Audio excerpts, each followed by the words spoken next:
오늘 우리에게 주시는 하나님 말씀은 마태복음 26장 36절에서 46절까지 말씀입니다. 우리 한 절씩 교독하시고 마지막 46절은 합독하겠습니다. 이에 예수께서 제자들과 함께 겟세마네라 하는 곳에 이르러 제자들에게 이르시되 내가 저기 가서 기도할 동안에 너희는 여기 앉아 있으라 하시고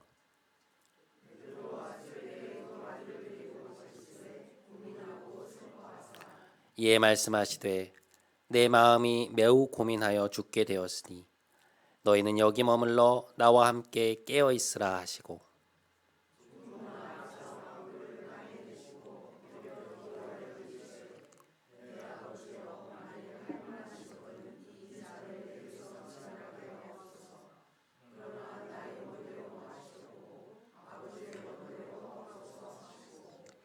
제자들에게 오사 그 자는 것을 보시고 베드로에게 말씀하시되 너희가 나와 함께 한 시간도 이렇게 깨어 있을 수 없더냐.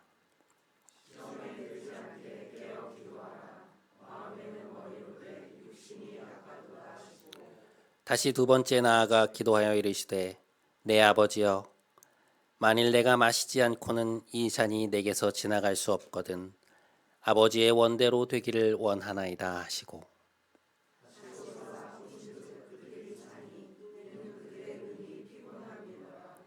또 그들을 두시고 나아가 세 번째 같은 말씀으로 기도하신 후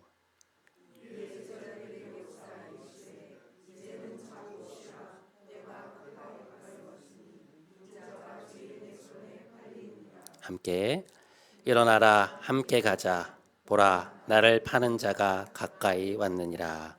아멘. 이것은 하나님의 말씀입니다.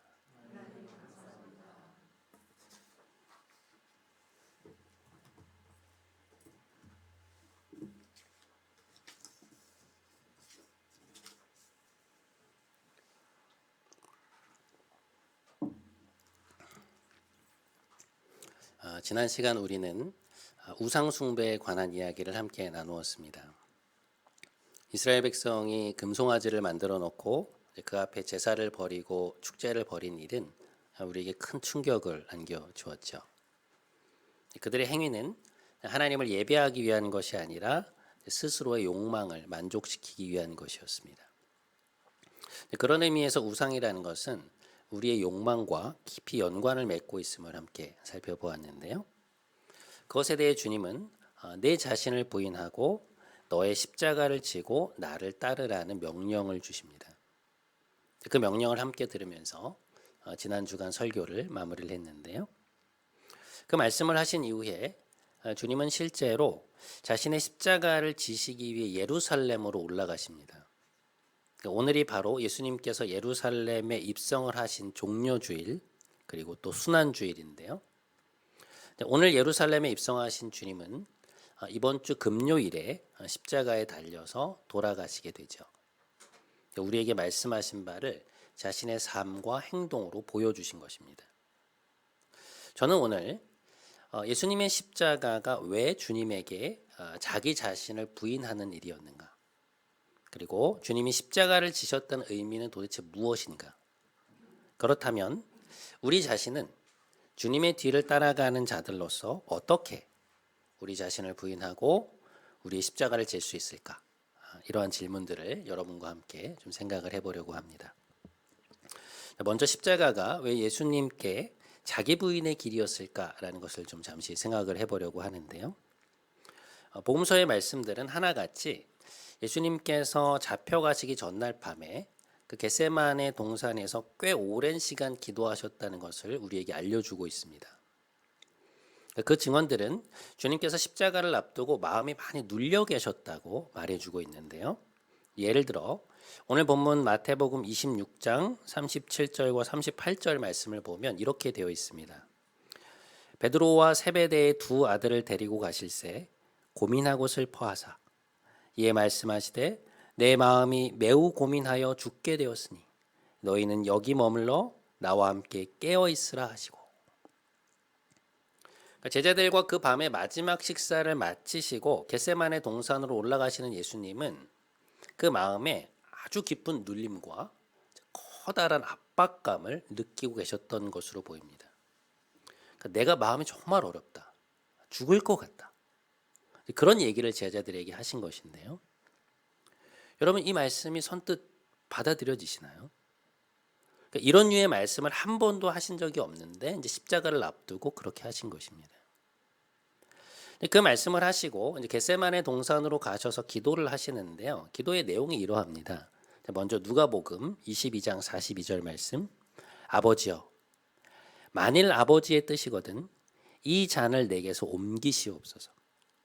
그러나 내 원대로 마시옵고 아버지의 원대로 되기를 원하나이다 하니. 마태복음 26장 39절. 내 아버지여, 만일 할만하시거든 이 잔을 내게서 지나가게 하옵소서. 그러나 나의 원대로 마시옵고 아버지의 원대로 하옵소서 하시고. 마가복음 14장 35절과 36절 말씀. 조금 나아가사 땅에 엎드려 될 수 있는 대로 이 때가 자기에게서 지나가기를 구하여 이르시되 아빠 아버지여, 아버지께는 모든 것이 가능하오니 이 잔을 내게서 옮기시옵소서. 그러나 나의 원대로 마시옵고 아버지의 원대로 하옵소서. 이 말씀들을 보면 예수님은 정말로 그 밤에 십자가를 지시는 것을 너무나 부담스러워하고 계시다는 것을 알 수 있습니다. 할 수만 있다면, 내가 마시지 않아도 된다면 이 잔을 거두어 주옵소서. 이 잔이 지나가게 하옵소서. 정말 진지하게 간구하고 계십니다. 그러니까 주님께조차도 이 십자가의 길은 너무나도 어려운 길이었던 것입니다. 그러니까 선뜻 그것을 지고 싶지 않을 정도로 그 일의 무게가 만만치 않았다는 것입니다. 초기 교회 이단 중에 가현설이라는 것을 주장했던 사람들이 있었습니다. 가현이라는 것은 거짓 가짜에 나타날 현자를 쓰는데요. 그들의 주장을 요약해 보면 예수님이 인간으로 오신 것처럼 보였지만 외관상 그렇게 보였을 뿐 실제로 육체적인 고통을 당하거나 죽음을 경험하신 게 아니라는 것입니다. 이들의 주장은 뭐냐면 하나님이 고통을 느끼신다는 것 자체가 말이 안 되는 일이라는 것이죠.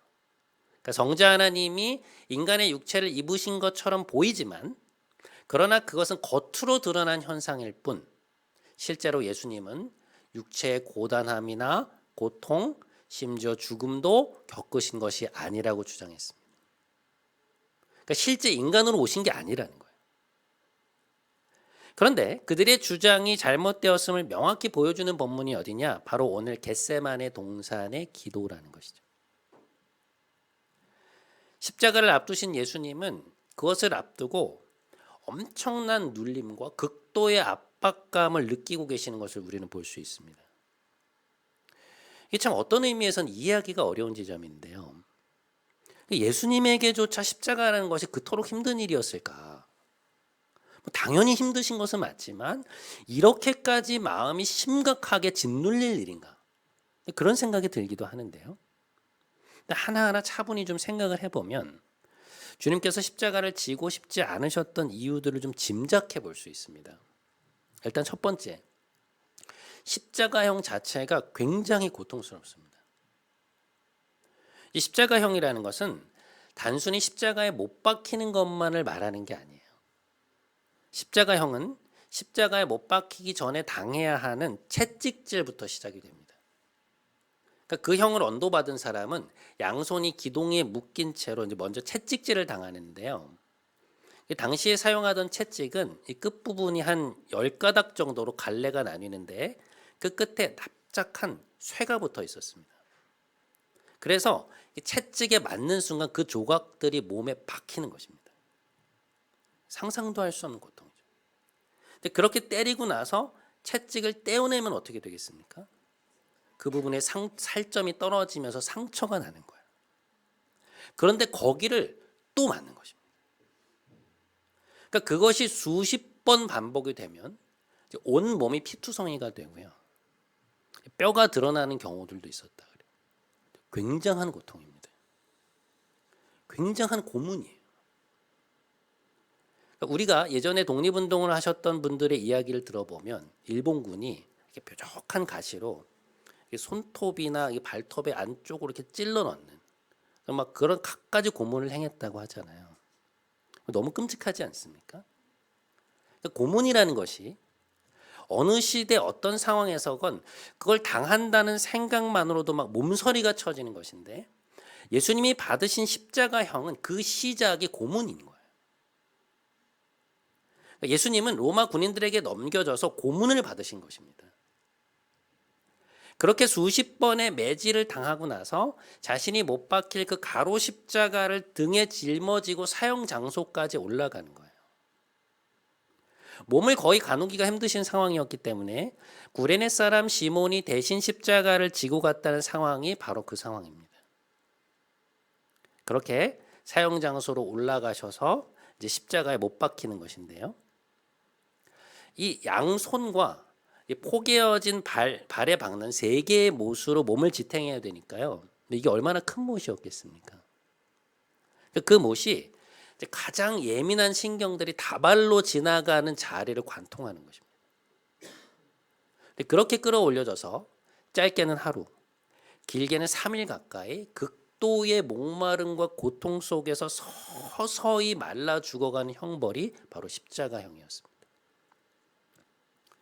당시 로마의 대표적인 지식이었던 키케로라는 인물은 인류 역사상 이렇게 잔인하고 야만적인 형벌은 없었다고 하면서 십자가형의 폐지를 주장할 정도로 이 형 자체가 너무나 고통스러운 방식이었어요. 그러니까 주님은 바로 그 십자가형을 앞두고 계신 것이었습니다. 여러분, 누가 그 고통을 겪고 싶겠습니까? 예수님은 성자 하나님이시지만 오롯이 그분의 육체로 그 고통을 겪어내셔야 되는 거거든요. 이게 엄두가 나지 않는 일인 것입니다. 두 번째, 십자가형을 앞두고 벌어지는 치열한 영적 싸움이 있었습니다.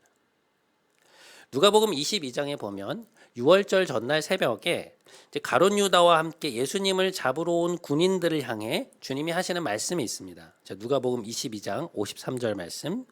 너희가 강도를 잡는 것 같이 검과 몽치를 가지고 나왔느냐? 내가 날마다 너희와 함께 성전에 있을 때에는 내게 손을 대지 아니하였도다. 그러나 이제는 너희의 때요 어둠의 권세로다. 여러분, 이 너희의 때요 어둠의 권세로다, 이게 무슨 말씀일까요? 그들의 뒤에서 움직이고 있는 어둠의 권세가 있다는 것이죠. 사복음서의 저자들은 하나같이 결정적인 순간에 예수님을 유대의 종교 지도자들에게 팔아넘긴 가롯 유다의 뒤에 어둠의 세력, 곧 사탄의 영향이 있었음을 언급하고 있는데요. 가롯 유다는 예수님을 은 30에 팔아넘겼거든요. 근데 여러분, 이 은 30이라는 돈은 그렇게 큰 돈이 아닙니다. 이게 무슨 억 단위가 되는 돈이면 그래도 이해를 할 수가 있어요. 스승을 배반한 대가를 얻는 것이니까. 그런데 이 은 30이라는 돈은 오늘날의 가치로 환산을 해도 채 2천만 원이 되지 않는 돈입니다. 돈 1천만 원이 결코 작은 액수는 아니지만, 그러나 그렇다고 해도 3년 동안을 마치 가족처럼 모든 것을 버리고 함께 다녔던 자신의 스승과 11명의 동료를 배신하고 예수님을 팔아넘길 정도의 돈이 아니었다는 거예요. 예수님의 공생의 사역의 절정에서 예루살렘에 입성하신 그 결정적 순간에 유다가 그 정도의 돈에 모든 이들을 배신할 이유가 없다는 것이죠. 물론 가룟 유다 안에 그런 결정을 내린 이유가 분명히 있었을 텐데, 복음서의 저자들은 그것이 결국 유다의 배후에서 움직이는 악의 역사를 보여주는 것이라고 말하고 있습니다. 그러니까 유다가 사탄의 꼭두각시가 되었다는 말은 아니지만, 십자가 사건은 분명히 영적인 부분에서 이 어둠의 권세와의 아주 치열한 싸움이 일어나는 그러한 장이었다는 것입니다. 주님은 그 장으로 홀로 걸어 들어가셔야 했던 것이죠. 마지막 세 번째, 이것이 아마 예수님이 십자가를 쉽게 지실 수 없었던 가장 중요한 이유일 텐데요. 십자가는 주님께서 모든 인류의 죄를 자신의 몸에 홀로 지셔야 하는 일이었습니다. 그러니까 예수님은 모든 이들의 죄악을 자신의 몸에 짊어지고 나가셨고, 십자가는 인류를 대표하시는 예수님께 그 악에 대한 정죄와 심판이 내려지고 인간의 모든 죄에 관한 보응을 주님이 홀로 받으시는 곳이었어요. 그러니까 그 순간만큼은 심판을 내리시는 성부 하나님에게서조차 철저히 외면당하시는 순간이었고, 인간의 끔찍한 죄와 악의 보응을 홀로 겪어내셔야 하는, 그러니까 우리로서는 도저히 가늠할 수 없는 영적, 정신적, 육체적 고통의 시간이었다는 것이죠. 그러니 십자가의 죽음을 염두에 두고 여기까지 오셨지만 막상 그 앞에 서니 과연 이 방법밖에 없는 것일까? 이 길로 가는 것만이 아버지의 뜻일까? 다른 방법은 없는 것일까? 그런 고민이 드셨던 것 같아요. 이게 무슨 거짓 제스처가 아닌 거예요. 그러니까 어차피 내가 십자가를 질 거지만 말씀이라도 드려볼까? 그런 마음으로 얘기하는 것이 아니라는 것입니다. 모든 인류의 운명이, 모든 인간의 운명이 그 밤 겟세마네 동산에서의 예수님의 그 기도에 달려 있었다는 것이죠. 이 지점에서 우리는 십자가 사건이 갖고 있는 대표성이라는 개념을 생각해 보지 않을 수 없습니다.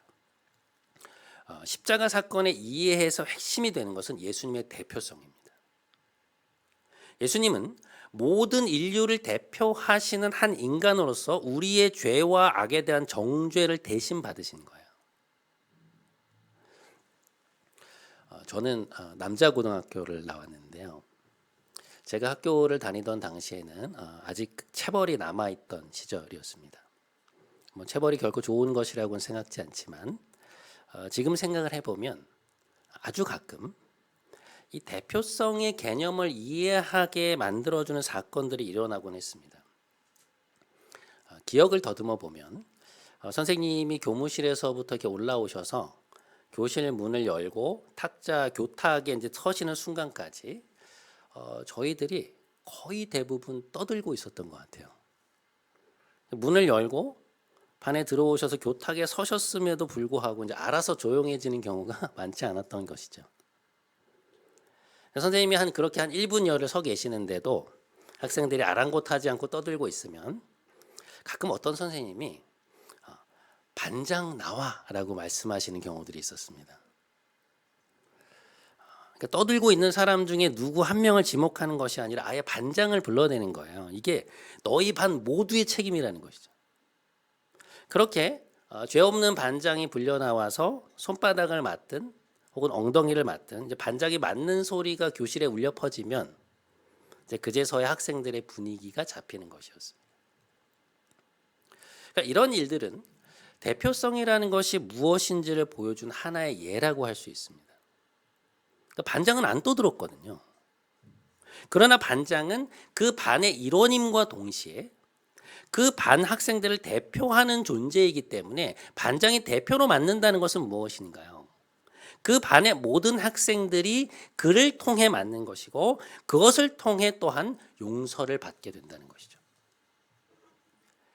이것은 아주 단편적이고 불완전한 얘기는 하지만 대표성이라는 것의 개념이 무엇인지를 우리가 이해할 수 있도록 해줍니다. 올림픽에서 우리나라 야구팀이 결승에 진출했는데 금메달을 앞둔 9회 말 투아웃에 만루의 상황이 생긴 것입니다. 이때 여러분이 구원 투수로 등판을 한다고 한번 생각을 해보시죠. 함께 올림픽에 참여한 수십 명의 선수들이 일생에 한 번 목에 달까 말까 한 금메달과 또 병역에 부담이 있는 어린 선수들의 미래가 여러분이 던질 공 몇 개에 달려 있다고 한번 생각을 해보시죠. 수만 명의 관중이 지켜보는 가운데 마운드로 천천히 걸어 나가서 상대 팀을 상대로 첫 공을 던지려고 하는 그 찰나, 그 순간 얼마나 어깨가 무겁겠습니까? 월드컵 16강전에서 전후반 90분 연장 30분의 모든 경기를 치르고 이제 8강을 결정짓는 승부차기 순서에서 이제 여러분이 대한민국의 마지막 키커로 나선다고 생각을 해보시죠. 대한민국의 월드컵 8강 진출이 그 경기장에서 또 텔레비전에서 숨을 죽이며 경기를 시청하고 있을 모든 국민의 염원이 여러분의 한 골에 달려있다고 생각할 때 마음의 그 긴장감, 그 압박감이 얼마나 크겠습니까? 그러니까 대한민국의 모든 국민을 대표해서 여러분이 그 공을 차는 것이죠. 여러분의 골 하나에 대한민국 축구의 역사가 바뀌는 것입니다. 여러분, 우리가 왜 스포츠에서 우리나라 선수들을 그렇게 열렬히 응원할까요? 왜 우리가 그들의 승리에 그토록 기뻐합니까? 그냥 그 사람이 이긴 거 아니에요? 그 사람이 좋은 거 아닙니까? 왜 김연아 선수가 올림픽에서 금메달을 딸 때 온 국민이 기뻐하고 환호성을 지르며 마치 자신이 금메달을 딴 것처럼 박수를 치고 자부심을 느끼고 기쁨을 느끼나요? 왜 우리나라의 양궁팀이 마지막 한 발을 남겨놓은 상황에서 상대팀은 9점을 쏘고 우리는 10점을 쏘았을 때 마치 우리가 그 관역을 꿰뚫은 것처럼 왜 그렇게 기뻐합니까?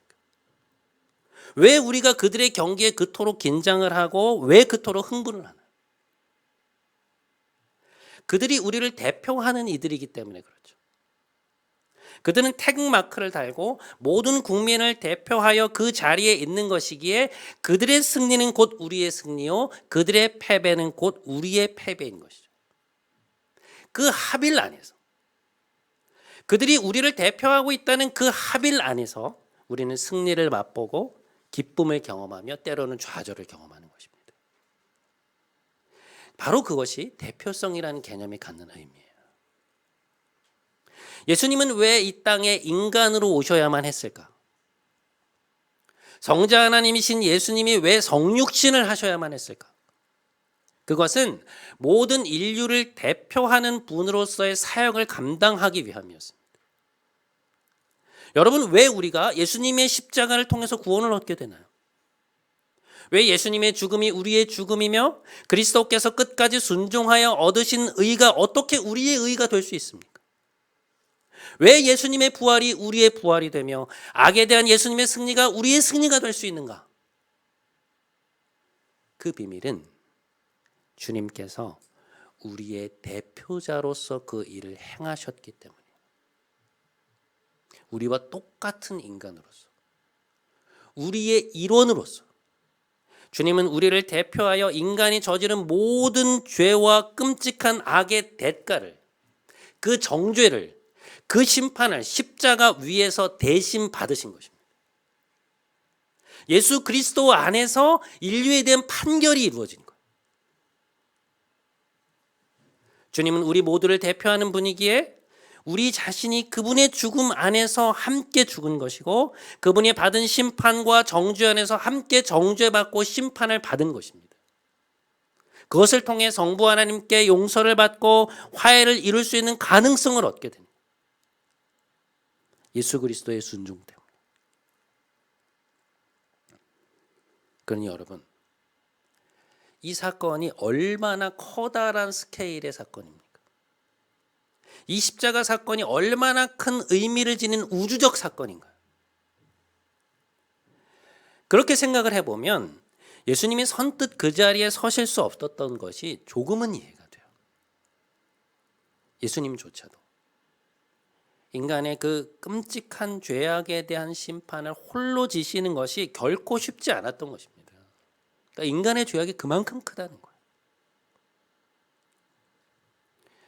그렇게 해야 되는 것을 알지만 만일 이 잔을 마시지 않아도 된다면 이것을 지나갈 수 있게 해달라는 예수님의 간구가 어떤 의미인지 우리는 오늘 본문을 통해 확인하게 되는 것이죠.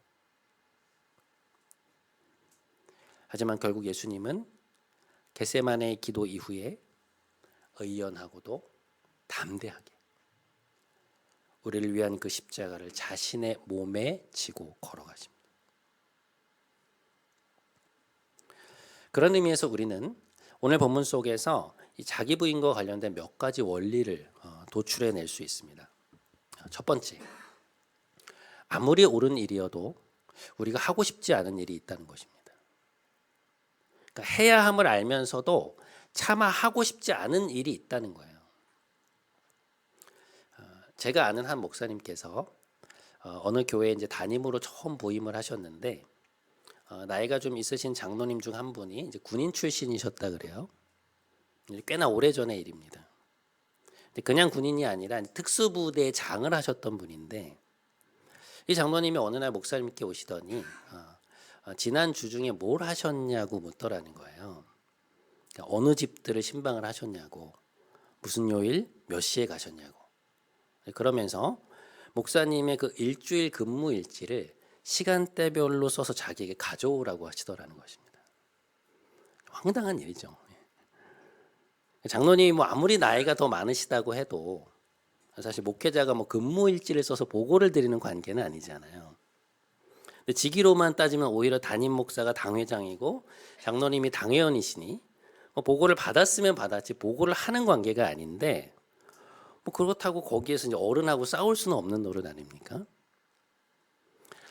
주님은 너의 원수까지도 사랑하라고 하셨는데 이 형제가 요구하는 이 부당한 요구 앞에 자기가 어떻게 해야 되는 거예요? 목사님이 너무 고민이 되셨다는 거예요. 누가 네 속옷을 달라고 하면 겉옷까지 내주고 너로 오리를 가자고 하거든 심리도 함께 가라. 네 오른뺨을 치거든 왼뺨도 돌려대라. 그런 말씀들을 생각하면 장로님을 섬기는 게 맞는 것 같은데 그래서 자기가 그 일이 너무나 하기가 싫더라는 거예요. 이 목사님 성격대로 하면 싸워야 되는 거거든요. 그러니까 성격이 굉장히 강한 분이세요. 애니어그램 유형으로 하면 8번 유형의 지도자형이에요. 그러니까 결코 만만한 분이 아니거든요. 남한테 고개 숙이는 것을 천성적으로 싫어하시는 분인데 이제 그런 상황에 처하게 된 것입니다. 여러분 같으면 어떻게 하시겠습니까? 그러니까 하나님 말씀에 비추어 보면 이렇게 하는 것이 더 좋은 것이지만 도저히 어떤 타협점도 보이지 않고 그렇다고 내 마음이 그 방향으로 움직이지도 않을 때 다시 말해 우리가 우리 자신을 부인해야 하는 순간에 자신을 부인할 수 없을 때 우리는 어떻게 해야 되는가? 오늘 예수님이 보여주신 태도는 첫 번째, 솔직한 기도를 통해 그 문제를 직면하는 것이었습니다. 예수님은 솔직한 태도로 성부 하나님 앞에 나가서 그 문제에 직면하십니다. 기도로 그 문제를 가지고 가는 거예요. 아버지께는 모든 것이 가능하오니 이 잔을 내게서 옮기시옵소서. 만일 그렇게 하지 않아도 되는 것이라면 이 잔을 마시지 않게 해주십시오. 여러분 예수님이 이런 기도를 드리셨다는 거 쉽게 이해가 되시나요? 예수님은 순종이 너무 쉬운 분이고 모든 것이 너무 수월한 분 아닙니까? 근데 복음서를 읽으면서 우리가 놀라게 되는 점은 뭐냐면 예수님이 기도를 굉장히 많이 하셨다는 것입니다. 예수님 기도 안 하셔도 될 것 같잖아요. 아버지와 너무 친밀하신 분인데 굳이 그렇게 에너지를 쓰고 시간을 할애해서 기도를 하셔야 되나? 그런 생각이 드는데 복음서를 읽어보면 예수님은 아주 이른 새벽에 혹은 한밤중에 혹은 틈틈이 시간이 날 때마다 한적한 곳을 찾아서 정부 하나님께 나아가 상당히 많은 시간과 에너지를 기도에 쓰시는 걸 볼 수 있습니다. 굉장히 열심히 기도하세요. 도대체 이게 뭘 보여주는 것일까? 그러니까 인간의 몸을 입고서 인간으로서 하나님과 깊은 의사소통을 할 수 있는 거의 유일한 방법이 뭐라는 것입니까? 기도라는 것입니다. 기도 외에는 하나님과 그런 깊은 의사소통이 일어나기가 어렵다는 거예요. 그게 그냥 저절로 될 것 같으면 주님이 왜 기도하셨겠어요? 육신을 가진 인간으로서 하나님을 만날 수 있는 주된 방식이 그 방식이기 때문에 예수님이 그 방식을 택하신 것이죠. 주님은 우리와 똑같은 육체를 가진 인간으로서 기도라는 방법을 통해 아버지와의 진솔한 대화를 계속해서 이어오신 것입니다. 겟세마네의 기도는 그러한 예수님의 생애의 모든 기도들의 연장선상에 있는 것이고 또한 절정에 있는 것이라고 보시면 돼요. 주님은 오늘 정말 진솔하게 자신을 부인해야 하는 그 문제를 가지고 십자가를 질 것인가 말 것인가에 대한 문제를 가지고 기도로 하나님께 나아가서 그것을 직면하십니다. 여러분, 우리가 우리 자신을 부인하고 십자가를 지는 삶을 살려고 할 때 이 부분이 정말로 중요합니다. 우리가 몰라서 그렇게 못 사는 게 아니죠. 여러분은 충분한 성경 지식을 갖고 계세요. 그런데 왜 우리는 아는 대로 살지 못할까? 왜 우리가 알고 있는 말씀대로, 우리가 깨닫는 말씀대로 살지 못하는가? 그냥은 안 되는 것입니다. 내가 여태껏 살아온 방식, 내가 타고난 성격, 부모님께 물려받은 내 성향, 내 습관, 내 욕구, 우리의 욕망은 그냥은 거슬러지지 않습니다. 나름의 사람을 형성하고 있는 기본 사고방식과 성격, 성향, 습관은 웬만해서는 거스르기 어려워요. 그렇지 않습니까? 우리가 타고난 대로 늘 하던 방식대로 내가 편한 방식으로 행동하기가 쉽지 하나님이 뜻이라고 해서 그걸 거슬러서 행동하는 게 쉬운 일이던가요? 그건 결코 쉬운 일이 아닙니다. 그것은 오직 기도 안에서 하나님이 주시는 능력으로만이 가능한 일이에요. 기도로 그 문제들을 가지고 가서 하나님 앞에 내 생각과 감정을 말로 풀어내고 하나님의 뜻을 구하고 하나님이 주시는 깨달음과 능력 아래 내 의지를 굴복시키는 과정이 있어야만, 그래야만 되는 거거든요. 이게 여간 에너지를 써야 되는 게 아니에요. 그게 힘들기 때문에, 그걸 알기 때문에 우리는 회피할 때가 많은 것이죠. 기도하지 않는 것입니다. 자, 두 번째, 우리가 우리 자신을 부인하기 위해서는 무엇이 필요한가? 끈질기고 반복된 기도가 필요합니다. 오늘 말씀을 보면 예수님이 겟세마네 동산에서 같은 기도를 3번을 반복하세요. 그 3번의 긴 기도 끝에 주님은 마침내 평정을 되찾으시고 십자가를 지실 마음의 의연함을 회복하십니다. 이게 뭘 보여주는 것일까? 여러분, 한 번의 기도 혹은 5분, 10분 남짓되는 짧은 기도만으로는 우리의 의지가 꺾이지 않는다는 거예요. 우리 문제를 솔직하게 직면하는 일도 어렵지만 몇 분 남짓되는 한 번의 기도를 통해서 혹은 마음속으로 되뇌이는 몇 문장의 기도를 통해서 우리의 욕망과 의지의 문제가 쉽게 해결되지 않는다는 것입니다. 왜 우리는 자꾸만 우리의 욕망 앞에 무릎을 꿇게 되는 것일까? 왜 이렇게 우리의 삶에서 눈에 띄는 변화가 일어나지 않는 것일까? 왜 나의 고질적인 문제들, 이 감정과 생각들이 쉽사리 해결되지 않는 것일까? 기도의 헌신이 필요한 거예요. 기도의 집중이 필요한 것입니다. 여러분께서 큰 수술을 받으시고 의사로부터 매일매일 반드시 30분 이상 6개월 정도 운동을 하셔야만 몸이 본래의 상태로 돌아갈 수 있는 이야기를 들었다고 한번 생각을 해보시죠. 그러면 어떻게든 운동할 시간 빼시지 않겠어요? 일이 아무리 바빠도 스케줄 조정해서 하루 30분 이상 운동하시지 않겠어요? 그것과 마찬가지로 만일 여러분이 지금보다 더 기도에 헌신하지 않으면 절대로 변화될 수 없다는 이야기를 들으신다면 어떻게 하시겠습니까? 일터에서 혹은 가정에서 잠시 잠깐 몇 문장으로 기도하는 것만으로 지금의 모습에서 결코 쉽게 나아질 수 없다는 이야기를 들으신다면 기도하지 않으시겠어요? 분명 기도하실 거거든요.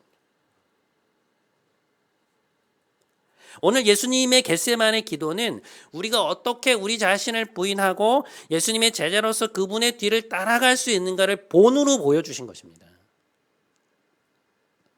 그러니까 주님께도 삶을 살아감에 있어서 그런 지점이 있으셨고 그 벽에 부딪히셨을 때 그것을 기도로 뚫어내셨다는 거예요.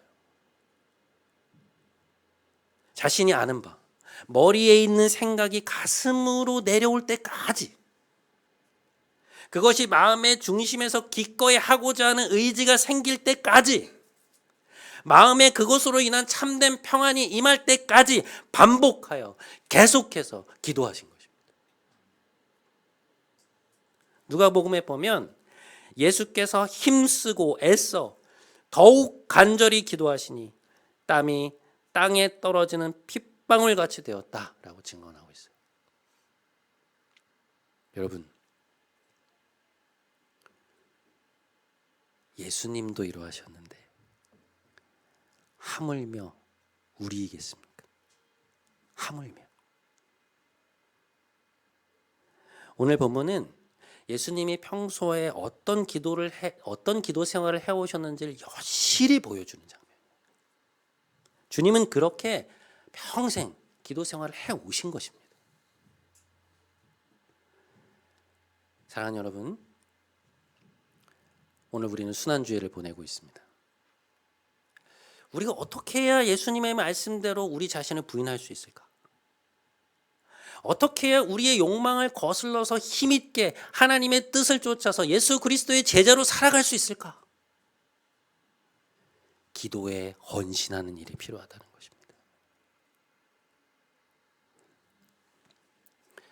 아까 그 목사님의 경우에 기도를 열심히 하셨다 그래요. 자신의 그 본래 성정으로는 도저히 그게 안 돼서 기도를 정말 열심히 했는데 기도 가운데 하나님께서 목사님이 자신을 부인할 수 있는 힘과 또 용기와 지혜를 주셔서 무려 2년을 그렇게 그 장로님의 요구대로 그분을 잘 섬겼다 그래요.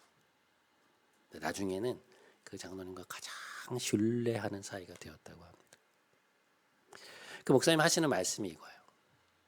만약 그때 자기가 기도하지 않았다면, 그래서 본인의 성격대로 행동했다면 지금의 자신이 있을 수 없었을 것이라고 말씀하시는 것을 들은 적이 있습니다.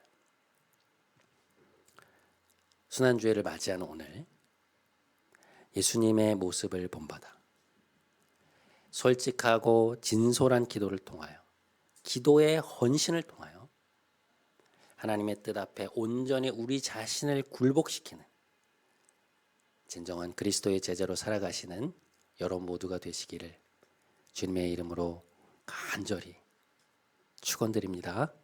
네. 우리 이제 다 함께 주님의 살과 피를 대하는 성찬의 자리로 나아가겠습니다. 제가 제정의 말씀을 봉독하겠습니다. 내가 너희에게 전하는 것은 주께 받은 것이니 곧 주 예수께서 잡히시던 밤에 떡을 가지사 축사하시고 떼어 이르시되 이것은 너희를 위하는 내 몸이니 이것을 행하여 나를 기념하라 하시고 식후에 또한 그와 같이 잔을 가지고 이르시되 이 잔은 내 피로 세운 새 언약이니 이것을 행하여 마실 때마다 나를 기념하라 하셨으니 너희가 이 떡을 먹으며 이 잔을 마실 때마다 주의 죽으심을 그가 오실 때까지 전하는 것이니라. 함께 기도하시겠습니다. 자비로우신 하나님, 2025년 사순절의 고난주간을 보내며 우리에게 허락하신 주님의 살과 피를 대하려 합니다. 이 시간 우리의 영혼을 주의 보혈로 씻으시고 정결한 마음으로 주 앞에 서게 하여 주옵소서. 존귀하신 예수 그리스도의 이름으로 기도드립니다. 아멘.